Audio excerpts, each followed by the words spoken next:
आज त्या बीडला जे झालं ते संतोष देशमुख काय बिचारे त्यांना काय किती घाणेरड्या पद्धतीने मारावं, किती घाणेरड्या पद्धतीने मारावं.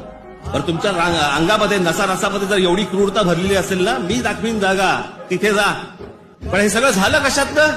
त्या विंडमिल, तिकडची ऍश, तो तिकडचा जो काय प्रकल्प त्याच्यातनं निर्माण होणारी जी काही ती राख आहे. म्हणजे मी आजपर्यंत ऐकलं होतं की राखेमधनं फिनिक्स पक्षी उभारी घेतो. आमच्या बीडमध्ये राखेतनं गुंड तयार होतात. विषय होता पैशाचा. ती जी काय वाल्मिक कराड आणि जी काय नावं येत आहेत त्यांची, हे सगळ्या खंडण्या या संतोष देशमुखने त्याला विरोध केला.